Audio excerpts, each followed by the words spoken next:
Le pasteur. Première partie. Les visions. Première vision. Le maître qui m'avait élevé me vendit à une dame de Rome nommée Rhodé. Bien des années plus tard, je la retrouvai et commençai à l'aimer comme une sœur. Quelque temps après, l'ayant vue se baigner dans le Tibre, je lui donnai la main et l'aidai à sortir du fleuve.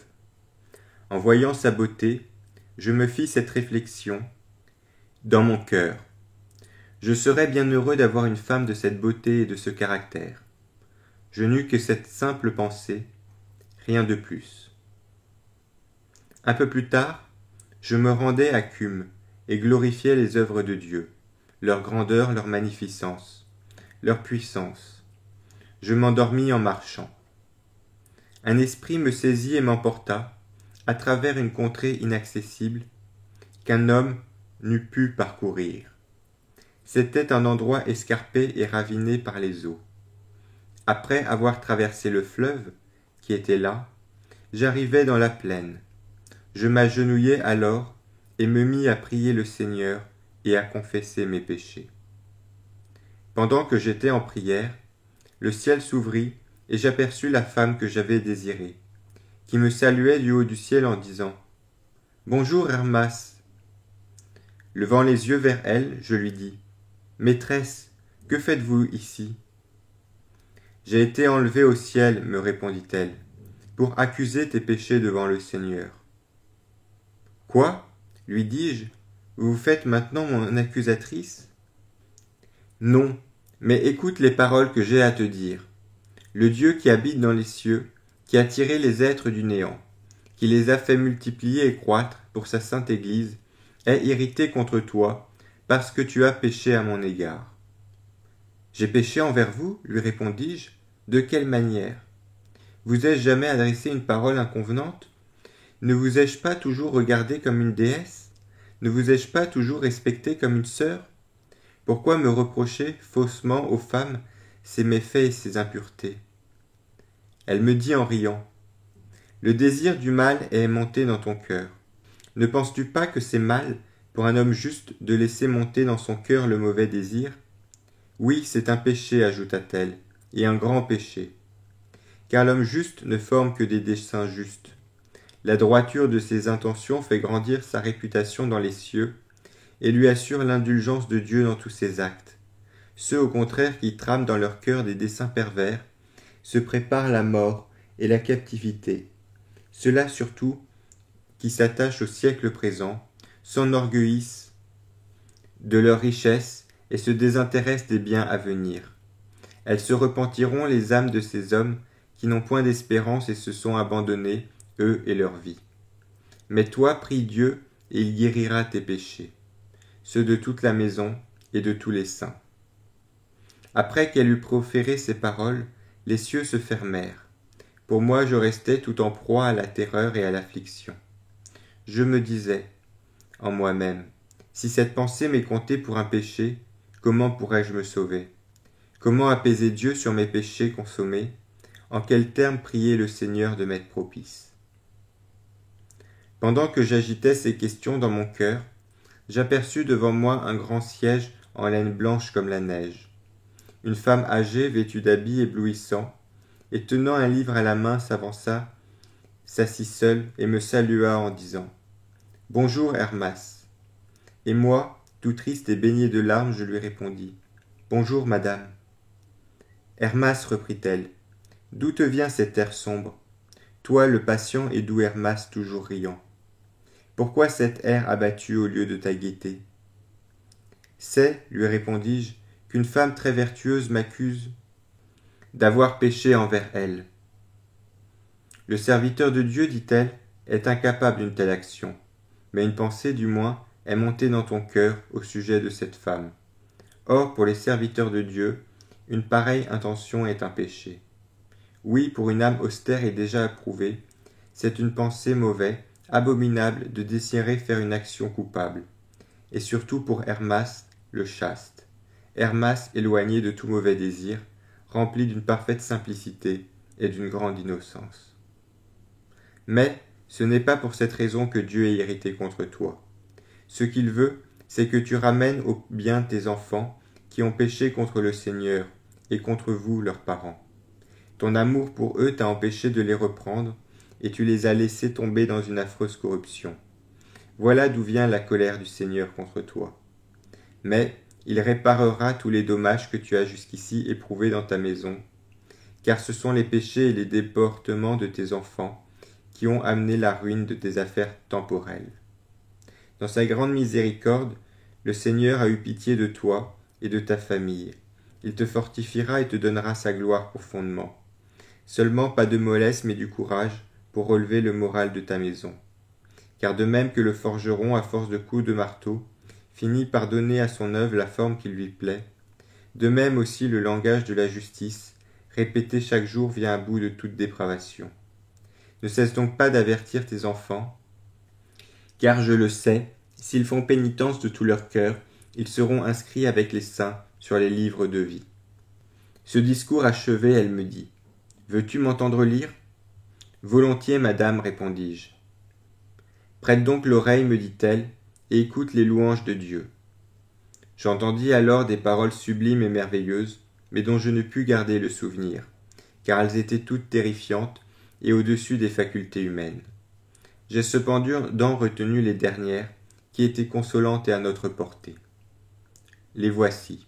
Le Dieu des armées, qui par sa puissance invisible et souveraine, de par sa vaste intelligence a créé le monde, et qui, dans ses glorieux desseins, a revêtu de beauté ses créatures. Ce Dieu dont la parole puissante a solidifié le ciel et assis les fondements de la terre sur les eaux, qui par une sagesse et une providence particulière a créé sa sainte Église et l'a aussi bénie. Voici qu'il déplace les cieux et les montagnes, les collines et les mers, et qu'il aplanit tout devant ses élus, pour accomplir la promesse qu'il leur a faite, de les combler de gloire et d'allégresse, s'ils observent les commandements de Dieu, qu'ils ont reçus avec une grande foi. Quand elle eut fini de lire, et se fut levée de son siège, arrivèrent 4 jeunes hommes, qui prirent le siège et s'en allèrent du côté de l'Orient. Alors elle m'appela, me toucha la poitrine et me dit : « Ma lecture t'a-t-elle plu ? » ?»« Madame, lui répondis-je, les dernières paroles me plaisent, mais les premières sont difficiles et dures. » Ces dernières, reprit-elle, s'adressent aux justes, et les premières aux gentils et aux apostats. Pendant qu'elle me parlait, survinrent 2 hommes qui la prirent par les bras et se dirigèrent du côté où le siège avait disparu vers l'Orient. Elle me quitta d'un air joyeux et me dit, en s'en allant : « Sois un homme, Hermas. » Deuxième vision. Me rendant à Cume, à la même époque que l'année précédente, je me rappelais, chemin faisant, ma première vision. De nouveau, un esprit m'enleva et me transporta dans le même lieu que l'année d'avant. Arrivé là, je m'agenouillai et me mis à prier le Seigneur, et à glorifier son nom, parce qu'il avait daigné me découvrir mes péchés passés. M'étant relevé après ma prière, j'aperçus devant moi la femme âgée, que j'avais déjà vue l'année précédente. Elle se promenait en lisant un tout petit livre. « Peux-tu, me dit-elle, rapporter ces paroles aux élus de Dieu ? » ?»« Madame, répondis-je, il m'est impossible de me rappeler tant de choses, mais donnez-moi ce petit livre pour que je le copie. »« Prends-le, dit-elle, et tu me le rendras. » Je le pris donc et me retirant à l'écart dans la campagne, je le copiai tout entier lettre par lettre, car je ne pouvais distinguer les syllabes. Quand j'eus fini d'en transcrire toutes les lettres, le petit livre me fut subitement arraché des mains. Par qui ? C'est ce que je ne vis pas. Après 15 jours de jeûne et de fréquentes prières adressées au Seigneur, le sens de l'écrit me fut révélé. Voici ce qu'il contenait.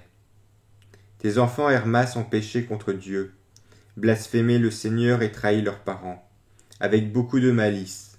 Ils se sont fait flétrir du nom de traîtres à leurs parents, sans que d'ailleurs cette trahison leur ait été d'aucun profit. À ces fautes, ils ont encore ajouté des mœurs dissolues et un déluge d'infamie, et comblé ainsi la mesure de leur iniquité. Mais fais part de ces avertissements à tous tes enfants, ainsi qu'à ton épouse qui doit être désormais pour toi une sœur, car elle aussi, elle donne libre carrière à sa langue et tombe par là dans le péché. Mais après cet avis, elle y mettra un frein et obtiendra miséricorde. Quand tu leur auras fait connaître ces paroles que le Maître m'a ordonné de te révéler, alors ils obtiendront le pardon de toutes leurs fautes passées, eux et tous ceux des saints qui ont péché jusqu'à ce jour, pourvu qu'ils fassent pénitence du fond de leur cœur et chassent de leur âme toute hésitation. Car au sujet de ces élus, le Maître l'a juré par sa gloire, si passé ce jour ils pêchent encore, il n'y a plus pour eux de salut. Pour les justes, en effet, la pénitence a une limite, pour tous les saints, les jours de la pénitence touchent à leur terme. Quant aux gentils, ils ont jusqu'au dernier jour pour faire pénitence. Tu diras au chef de l'Église de marcher droit dans les sentiers de la justice, pour recevoir dans toute sa plénitude la glorieuse récompense qui leur a été promise. Persévérez donc, vous qui pratiquez la justice, et chassez toute indécision, pour aller prendre place parmi les saints anges. Bienheureux vous tous qui affronterez avec courage la tribulation qui approche, la grande tribulation. Bienheureux ceux qui ne renieront pas leur propre vie. Le Seigneur en effet l'a juré par son Fils, quiconque aura renié son Seigneur sera réprouvé et privé de la vie, celui du moins qui le reniera désormais dans les jours qui viennent. Car pour ceux qui l'ont renié jusqu'ici, Dieu les a pris en pitié dans sa grande miséricorde. Quant à toi, Hermas, ne garde pas rancune à tes enfants, et ne renvoie pas ta sœur, afin qu'ils se purifient de leurs fautes passées. Car tu leur donneras une bonne formation, à condition de ne pas leur en vouloir. Le ressentiment engendre la mort. Tu as éprouvé, Hermas, de grandes tribulations domestiques, à cause des déportements des tiens. C'est que tu n'as pas pris soin d'eux, et que tu les as négligés, tandis que tu t'es été plongé tout entier dans tes mauvaises affaires. Ce qui te sauve, c'est de ne pas avoir abandonné le Dieu vivant. C'est ta droiture et ta grande continence. Voilà ton salut, pourvu que tu persévères. Voilà le salut pour tous ceux qui tiennent la même conduite et qui marchent dans l'innocence et la simplicité. Ils triompheront de toute méchanceté, et par leur persévérance arriveront à la vie éternelle. Bienheureux tous ceux qui pratiquent la justice, ils ne périront jamais. Tu diras à Maxime, voici venir la tribulation. Renie encore une fois si bon te semble. Le Seigneur est près de ceux qui se convertissent, comme il est écrit dans le livre d'Eldad et de Modad, qui ont prophétisé au peuple dans le désert. Voici, frère, une autre révélation qui me fut faite pendant mon sommeil, par un jeune homme d'une grande beauté. La femme âgée des mains, de laquelle tu as reçu le petit livre, me dit-il. Qui est-elle à ton avis?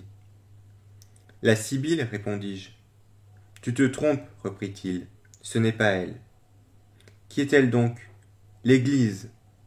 Pourquoi est-elle âgée? Lui demandai-je.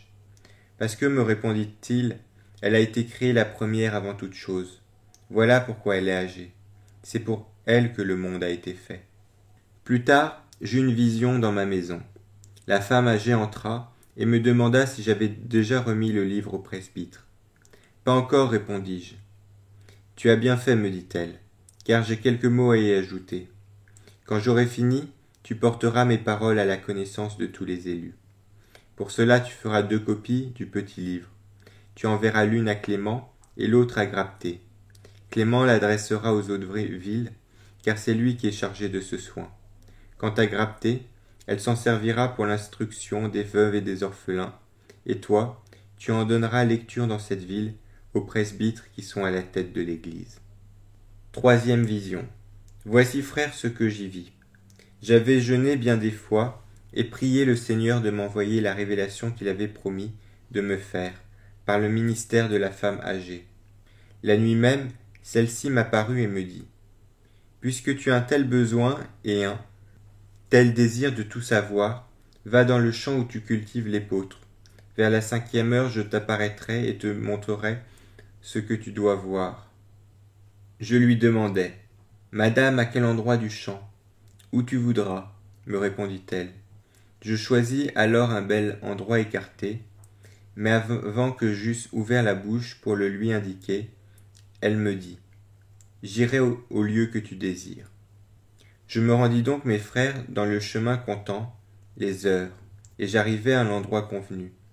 J'aperçus un banc d'ivoire sur lequel était posé un coussin de lin, recouvert lui-même d'une fine gaze de lin déployée. En voyant ces objets disposés là, sans qu'il y eût personne, je fus frappé de stupeur. Une sorte de tremblement me prit et mes cheveux se dressèrent. J'éprouvais comme un frisson d'être seul. Revenu à moi, je me rappelai la gloire de Dieu et repris courage. Puis, m'étant mis à genoux, je confessai de nouveau mes péchés au Seigneur, comme je l'avais fait précédemment. La femme âgée arriva enfin en compagnie des 6 jeunes hommes que j'avais déjà vus, et s'approchant de moi, elle m'écouta, prier et confesser mes péchés au Seigneur.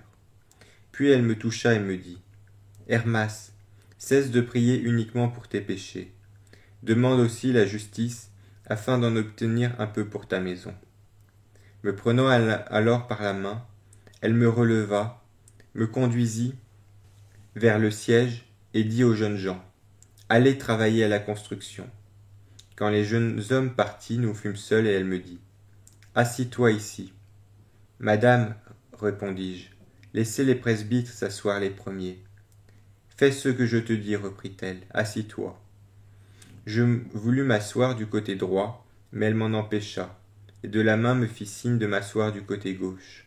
Comme je me demandais avec tristesse pourquoi elle ne m'avait pas laissé m'asseoir à droite, elle me dit, « Cela t'afflige, Hermas ? Le côté droit est réservé à d'autres, à ceux qui se sont déjà rendus agréables à Dieu et ont souffert pour ton nom. Il te manque encore bien des choses pour siéger avec eux, mais persévère comme tu le fais dans ta droiture, et tu prendras place avec eux, toi et tous ceux qui suivront leurs exemples, et supporteront ce qu'ils ont eux-mêmes supporté. »« Qu'ont-ils donc supporté ? Demandai-je. »« Écoute, me répondit-elle, la fouet, la prison, de grandes tribulations, la croix, les bêtes féroces pour le nom de Dieu. Voilà pourquoi la droite du lieu saint leur est réservée, à eux et à quiconque aura souffert pour le nom de Dieu. Les autres occuperont la gauche. Mais, tous qu'ils soient assis à droite ou à gauche, on part aux mêmes dons et aux mêmes promesses. L'unique privilège des premiers, c'est de siéger à droite et de jouir d'une certaine gloire. Tu brûles de prendre place à droite avec eux, mais tu as encore trop de défauts. Seulement tu seras purifié de tes imperfections. Et tous ceux qui chasseront de leur cœur l'indécision seront eux aussi purifiés de toutes les fautes commises jusqu'à ce jour. » À ces mots, la femme voulut s'éloigner, mais tombant à ses pieds, je la conjurai au nom du Seigneur de me montrer la vision qu'elle m'avait promise. Alors elle me prit de nouveau la main, me releva et me fit asseoir sur le banc, à gauche. Elle s'assit elle-même à droite, puis levant une baguette brillante, elle me dit, « Tu aperçois quelque chose de grand ? » « Madame, répondis-je, je ne vois rien. »« Allons, reprit-elle, regarde. N'aperçois-tu pas, devant toi, une grande tour en train de se bâtir sur l'eau, avec des pierres carrées et resplendissantes ? » En effet, la tour de forme quadrangulaire était construite par les 6 jeunes gens qui étaient venus avec la femme âgée. D'autres hommes, par milliers, apportaient des pierres tirées les unes du fond de l'eau, les autres de la terre, et les remettaient aux 6 jeunes gens qui les prenaient pour bâtir. Les pierres tirées du fond de l'eau, on les faisait toutes entrer, telles quelles dans la construction, car elles s'appareillaient exactement entre elles, et toutes leurs jointures s'accordaient. Elles se soudaient si étroitement ensemble qu'on ne voyait pas leurs joints et que la tour semblait pour ainsi dire bâtie d'un seul bloc. Quant aux autres pierres tirées de la terre, les unes étaient rebutées, d'autres employées à la construction, d'autres cassées en morceaux et jetées loin de la tour. D'autres pierres, en grande quantité, gisaient autour de l'édifice, sans être utilisées pour sa construction, car les unes étaient effritées, d'autres fêlées, d'autres mutilées, d'autres enfin, blanches et rondes, ne pouvaient entrer dans la bâtisse. Je voyais lancer des pierres loin de la tour. Les unes tombaient sur la route, mais sans y rester, et roulaient de là dans un endroit inaccessible. D'autres tombaient dans le feu, et y brûlaient. D'autres enfin tombaient près de l'eau, sans parvenir à rouler jusqu'à elle, malgré leur désir de s'y plonger. Après m'avoir montré cette vision, la femme âgée voulut s'éloigner. « Madame, lui dis-je, que me sert-il d'avoir vu tout cela, si je n'en comprends pas la signification ? » « Tu es bien curieux, me répondit-elle, de vouloir ainsi pénétrer le mystère de la tour. »« Oui, madame, lui dis-je, mais c'est pour en faire part aux frères, leur joie en sera augmentée, et au récit de ces merveilles, ils apprendront à connaître la grande gloire du Seigneur. Assurément, reprit-elle, ce récit sera entendu d'un grand nombre d'hommes, mais il est pour les uns une cause de joie, il sera pour d'autres une source de larmes. Cependant, ces derniers eux-mêmes, s'ils en prennent occasion de faire pénitence, se réjouiront à leur tour. Écoute donc l'explication des diverses allégories de la tour, car je te révélerai tout. Seulement, ne m'importune plus désormais à propos de révélations, car celles-ci touchent à leur terme et sont maintenant au complet. Mais tu ne cesseras pas d'en réclamer, car tu es insatiable. La tour que tu vois construire, c'est moi, l'Église, moi qui te suis apparu tout à l'heure et précédemment. Pose-moi donc sur la tour toutes les questions que tu voudras, et je te répondrai, pour que vous vous réjouissiez, toi et les saints. Madame, lui dis-je, puisque vous m'avez jugé digne de recevoir toutes vos révélations, faites-les-moi. Tout ce qui peut être révélé, reprit-elle, le sera. Seulement tiens ton cœur élevé vers Dieu, et n'aie pas de doute, quelque chose que tu vois. Madame, lui demandai-je, pourquoi la tour est-elle bâtie sur l'eau? Je te l'ai déjà dit précédemment, me répondit-elle, mais tu es un chercheur diligent, et tes recherches te font trouver la vérité. Voici donc pourquoi la tour est construite sur l'eau. C'est parce que votre vie a été et sera sauvée par l'eau. La tour a pour fondement la parole du nom tout-puissant et glorieux, et pour soutien la force invisible du Maître. Madame, lui répondis-je, c'est là une grande et merveilleuse affaire. Mais les 6 jeunes hommes qui travaillent à la construction, qui sont-ils, madame? Ce sont les saints anges de Dieu, créés les premiers. C'est à eux que le Seigneur a confié toutes ces créatures, pour les faire prospérer, les organiser et les gouverner en maîtres. C'est donc par eux que sera exécutée la construction de la tour. Et les autres, ceux qui apportent les pierres, qui sont-ils? Ce sont aussi les saints anges de Dieu, mais les 6 premiers leur sont supérieurs. Par leur commun effort, la tour s'achèvera. Tous ensemble, ils se réjouiront autour d'elle et glorifieront le Seigneur de son achèvement. Madame, demandai-je, je voudrais bien savoir le sort et la signification des pierres. Ce n'est pas, me répondit-elle, que tu sois de tous le plus digne de ces révélations, car il y a d'autres hommes qui te sont supérieurs par le rang et le mérite, et qui auraient plus de droit que toi à ces visions. Mais c'est pour que le nom de Dieu soit glorifié, que ces visions t'ont été et te seront encore montrées, en faveur des hésitants, qui se demandent dans leur cœur si tout cela est bien réel ou ne l'est pas. Dis-leur que toutes ces choses sont vraies, vraies de tout point, et qu'elles sont toutes assurées, certaines et bien fondées. Voici maintenant ce qui concerne les pierres, entrant dans la construction. Les pierres carrées et blanches, qui s'appareillent exactement, ce sont les apôtres, les évêques, les docteurs, les diacres, qui ont marché dans les saintes voies de Dieu et qui ont rempli avec pureté et dignité leurs fonctions d'évêques, de docteurs et de diacres pour le bien des élus de Dieu. Les uns sont morts, les autres vivent encore. Ils n'ont jamais cessé de faire régner entre eux la concorde, la paix, la déférence mutuelle. Voilà pourquoi dans la construction de la tour, leurs joints s'harmonient si bien. Et ces pierres qu'on tire du fond de l'eau, pour les faire entrer dans la bâtisse, et qui s'appareillent si parfaitement avec les autres pierres déjà posées, qui sont-elles? Ce sont ceux qui ont souffert pour le nom du Seigneur. Les autres pierres, tirées de la terre, je voudrais bien savoir, madame, qui elles représentent. Les pierres, dit-elle, qu'on fait entrer dans la construction sans les tailler, ce sont les hommes dont le Seigneur a éprouvé la fidélité à marcher dans la voie droite et à observer ses commandements. Et ces pierres qu'on pose, aussitôt apportées dans la bâtisse, qui sont-elles? Ce sont des hommes nouveaux dans la foi et pourtant fidèles. Les anges les forment à la pratique du bien, bien parce qu'il ne s'est trouvé en eux aucun mal.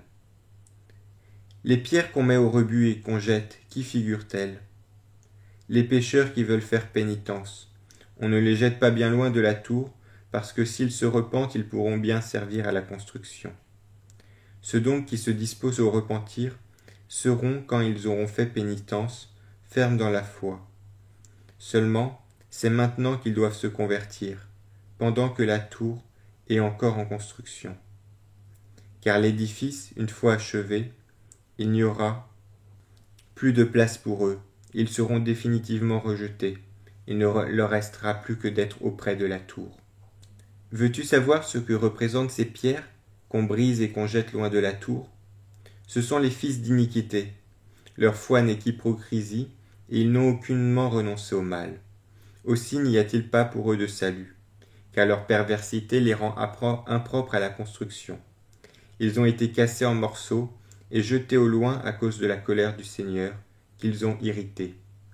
Quant à ces autres pierres que tu as vues joncher le sol, en grand nombre, sans entrer dans la construction, les unes, celles qui sont effritées, représentent les hommes qui, après avoir connu la vérité, n'y ont pas persévéré et ne fréquentent pas les saints. De là leur inutilité. Et les pierres fêlées, qui sont-elles? Ce sont les gens qui, au fond de leur cœur, ont de la rancune les uns contre les autres, et ne font pas régner la paix entre eux. Ils affectent par devant des airs pacifiques, mais à peine le dos tourné, ils gardent dans leur cœur leurs ressentiments. Ceux-ci sont les fentes que présentent les pierres.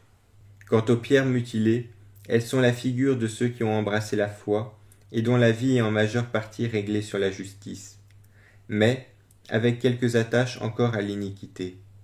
Voilà pourquoi elles sont tronquées et incomplètes. Et ces pierres blanches et rondes, qui ne peuvent entrer dans la bâtisse, qui sont-elles, madame? Jusqu'à quand, me répondit-elle, resteras-tu ainsi stupide et inepte, obligé de tout demander, sans rien deviner par toi-même?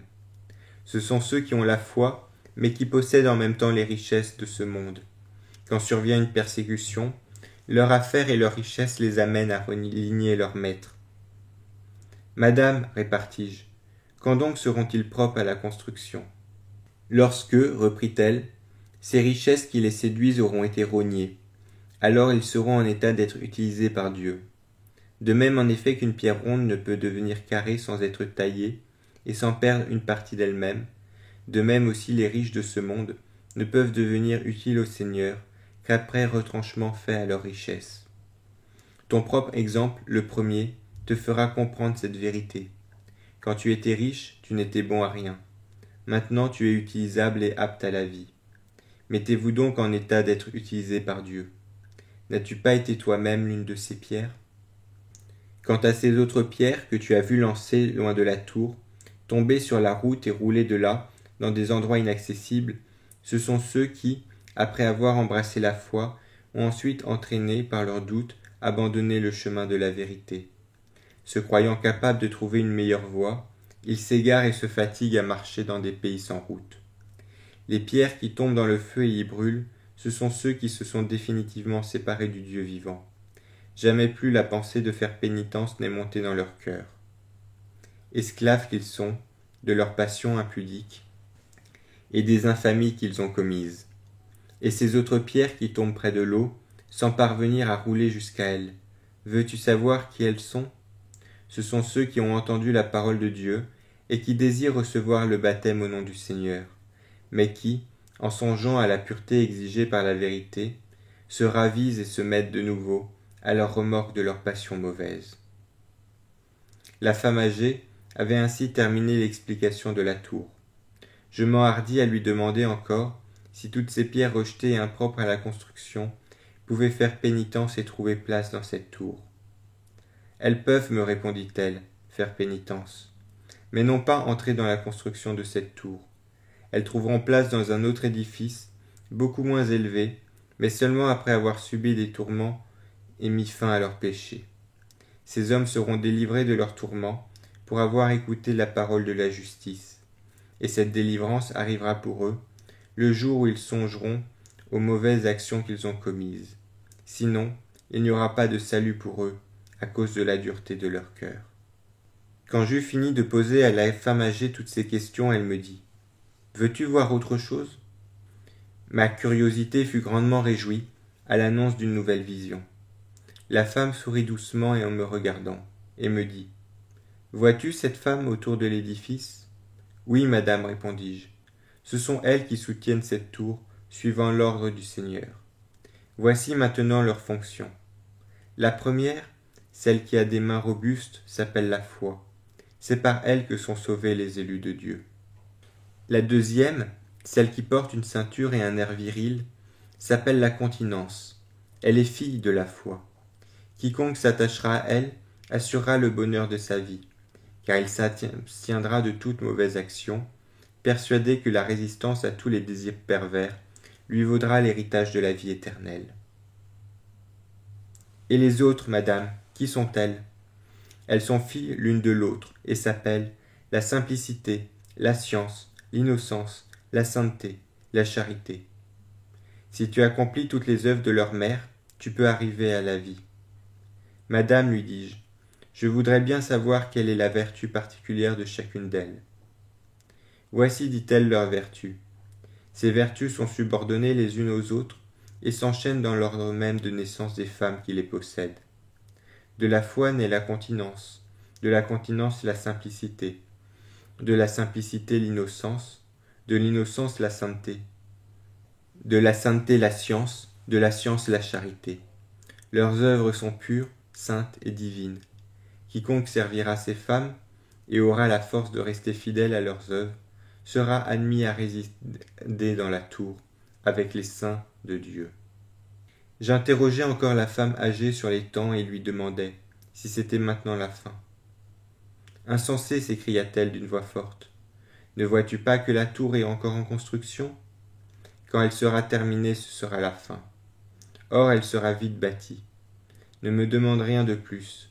Qu'il vous suffise à toi et aux saints de vous rappeler ces avertissements et de renouveler vos esprits. Mais ce n'est pas pour toi seul que tu as reçu ces révélations. C'est pour que tu les fasses connaître à tous. Voici donc, Hermas, la première chose que je t'ordonne. Dans 3 jours, car il te faut commencer par graver ces vérités dans ton esprit, tu répéteras fidèlement aux oreilles des saints toutes les paroles que je vais te dire, afin que les ayant entendues et mises en pratique, ils purifient leurs péchés, et toi avec eux.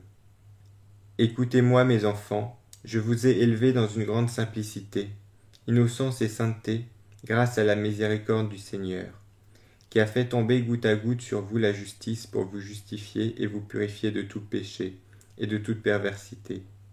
Mais vous, ne voulez-vous pas vous corriger de votre malice? Maintenant donc écoutez-moi. Faites régner la paix entre vous, visitez-vous et secourez-vous les uns les autres. N'accaparez pas pour vous seuls les créatures de Dieu, mais faites-en part aussi aux indigents. Car les uns, par excès de leur bonne chair, attirent sur leur corps la maladie et la ruine, et les autres, faute d'aliments, souffrent de l'insuffisance, de nourriture, et voient leur corps dépérir. Ainsi cette intempérance vous est funeste, à vous qui possédez sans rien donner aux pauvres. Songez au jugement qui approche. Vous donc qui jouissez du superflu, recherchez ceux qui ont faim, tandis que la tour n'est pas encore achevée. Car quand elle le sera, vous voudrez faire le bien et vous n'en aurez plus la possibilité. Prenez donc garde, vous qui êtes fiers de vos richesses, que les indigents ne gémissent pas et que leurs soupirs ne montent vers le Seigneur, de peur de vous voir interdire avec vos biens la porte de la tour. C'est à vous maintenant que je m'adresse, chef de l'Église, et vous qui occupez les premières places. Ne ressemblez pas aux empoisonneurs. Ceux-ci portent leur drogue dans des boîtes, et vous, c'est dans vos cœurs que vous portez votre poison et votre venin.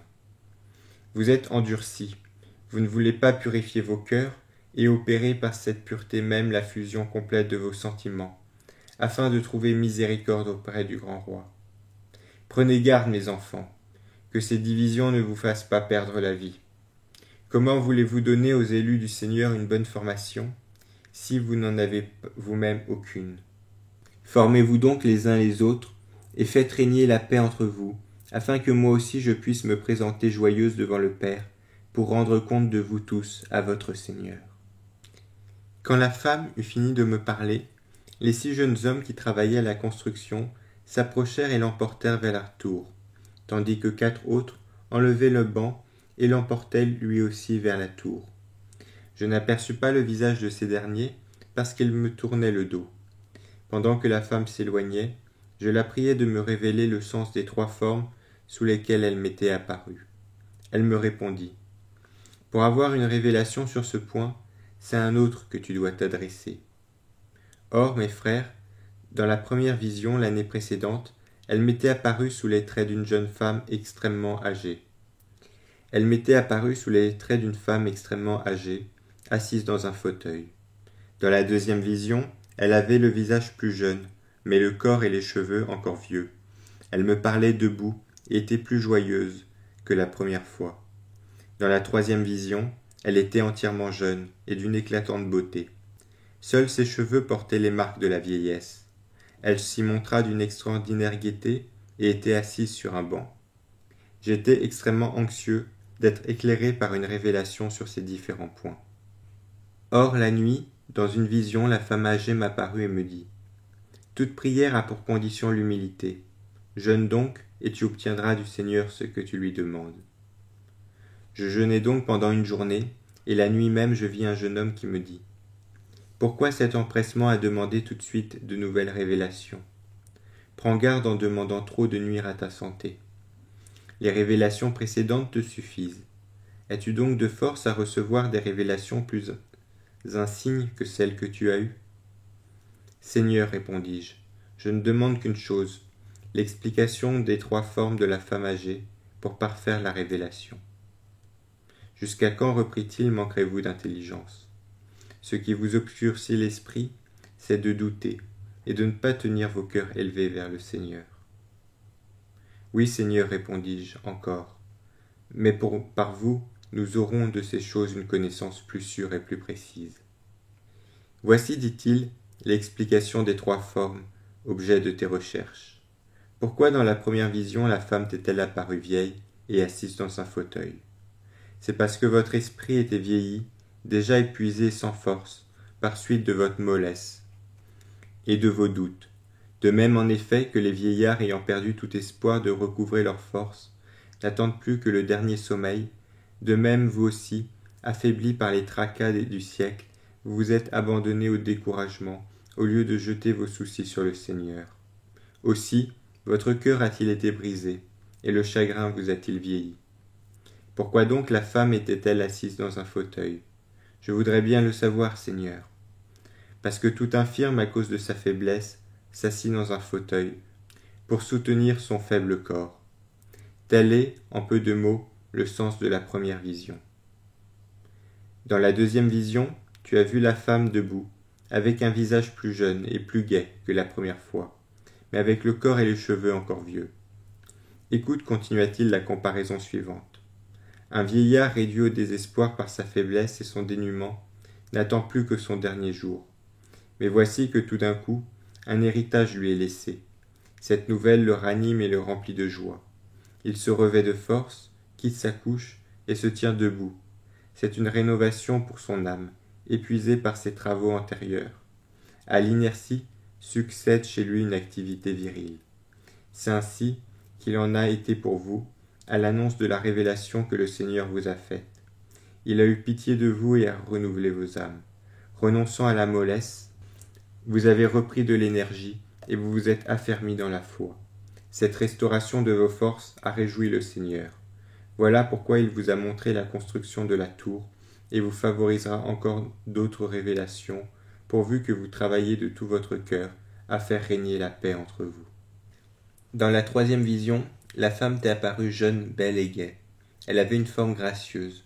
De même en effet qu'un affligé, à l'annonce d'une bonne nouvelle, oublie soudain ses peines passées, pour ne plus songer qu'à la nouvelle reçue, retrouve sa force pour le bien, et sent son âme rajeunie par la joie qu'il éprouve, de même vous aussi, à la vue de ces biens, vous avez senti vos âmes se rajeunir.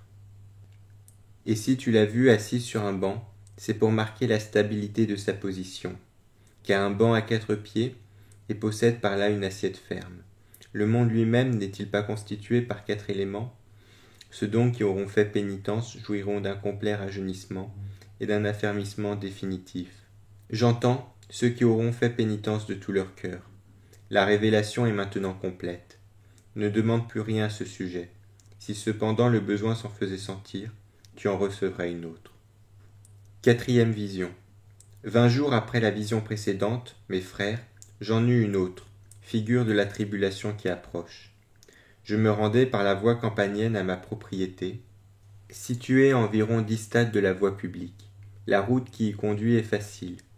Tout en cheminant ainsi seul, je priais le Seigneur d'accomplir les révélations et les visions qu'il m'avait communiquées par sa sainte Église, pour m'affermir moi-même, pour amener à la pénitence ceux de ses serviteurs qui étaient tombés, et exalter par là son nom sublime et glorieux.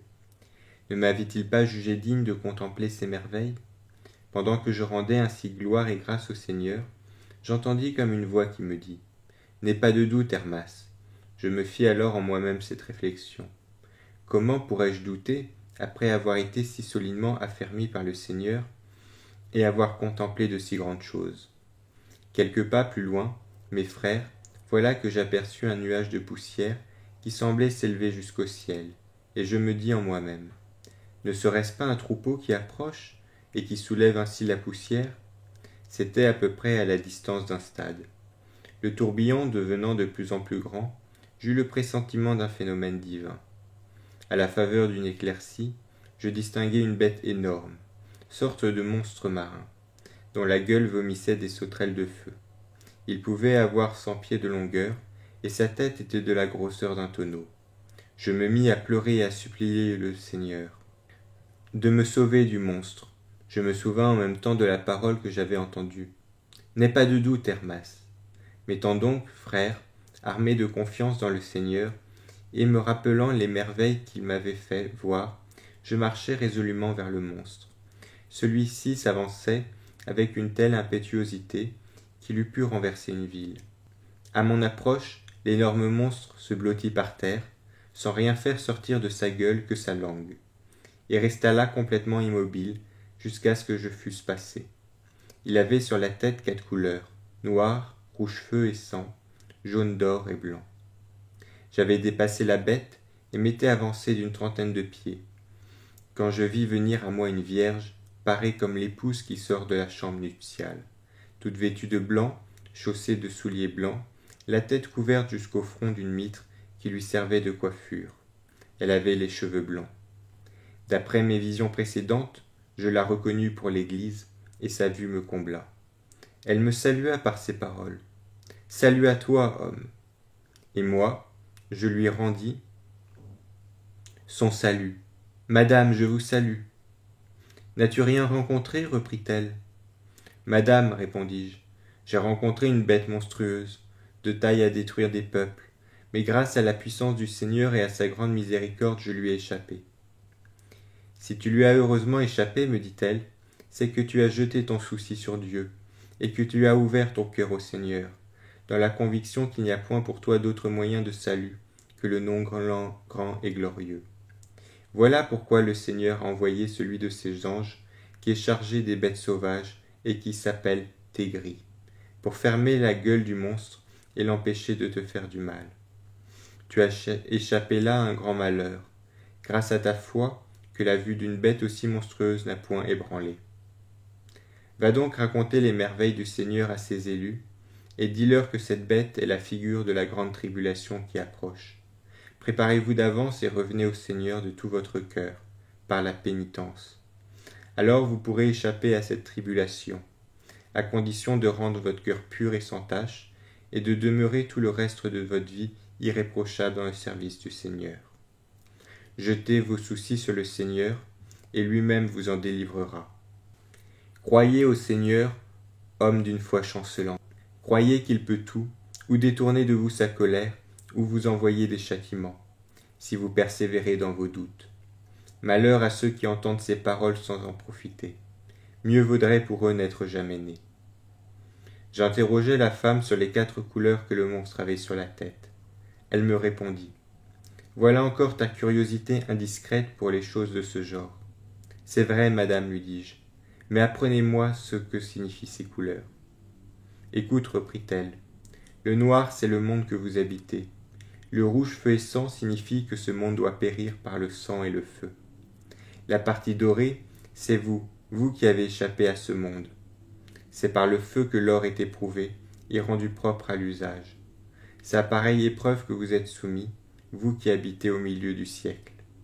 Tenez ferme et vous sortez tirés purifiés de cette épreuve du feu qu'il vous fait subir. Car de même que l'or rejette ses scories, De même vous aussi, vous vous débarrasserez de toutes vos tristesses et de toutes vos angoisses. Vous serez purifiés et rendus aptes à entrer dans la construction de la tour. Quant à la partie blanche, c'est le monde à venir, dans lequel habiteront les élus de Dieu, car ils seront purs et sans tache, ce que Dieu aura choisi pour la vie éternelle. Faites donc retentir sans cesse ces paroles aux oreilles des saints. Vous avez là l'image de la grande tribulation qui approche, mais, si vous le voulez, elle ne sera rien. Rappelez-vous ce qui a été écrit d'avance. À ces mots, la femme s'en alla, sans que je puisse voir par où elle était partie. Car il s'était fait un grand bruit, et moi, dans ma frayeur, je m'étais retourné, m'imaginant que c'était le monstre qui revenait. 5e vision. Je venais de prier dans ma chambre et de m'asseoir sur mon lit, quand je vis entrer un homme à l'air majestueux, en costume de berger, couvert d'une peau de chèvre blanche, une besace sur l'épaule et une houlette à la main. Il me salua, et je lui rendis son salut. Il s'assit aussitôt à mes côtés et me dit « Je suis envoyé par l'ange très vénérable pour demeurer avec toi tout le reste de ta vie. » Je pensais, moi, qu'il venait me tenter et je lui dis « Qui êtes-vous ? Car je connais, ajoutai-je, celui à qui j'ai été confié. »« Ne me reconnais-tu pas ? reprit-il. »« Non, lui répondis-je. »« Je suis, dit-il, le pasteur, aux soins duquel tu as été confié. » Comme il parlait encore, son aspect changea, et je le reconnus pour celui à qui j'avais été confié. Aussitôt je me sentis couvert de confusion, saisi de crainte et tout brisé de cœur, pour lui avoir fait une réponse aussi impertinente et aussi sotte. Mais il reprit « Ne te trouble pas, puise au contraire de nouvelles forces dans les préceptes que je vais te donner, car je suis envoyé pour te montrer de nouveau tout ce que tu as vu précédemment, c'est-à-dire les principaux points qui vous sont utiles. Écris tout d'abord mes préceptes et mes similitudes. Pour le reste, tu l'écriras quand je te le dirai. Si je t'ordonne d'écrire tout d'abord les préceptes et les similitudes, c'est pour que tu puisses aussitôt après les lire et les observer. J'ai donc écrit les préceptes et les similitudes comme il me l'avait ordonné. Si donc vous les écoutez, si vous les observez, si vous marchez dans la voie qu'il vous trace et les mettez en pratique avec un cœur pur, vous recevrez du Seigneur tout ce qu'il vous a promis. Mais si, après les avoir entendus, vous refusez de faire pénitence et commettez encore de nouveaux péchés, vous recevrez du Seigneur tout le contraire de ses promesses. Voici tout ce que le pasteur, l'ange de la pénitence, m'a ordonné d'écrire.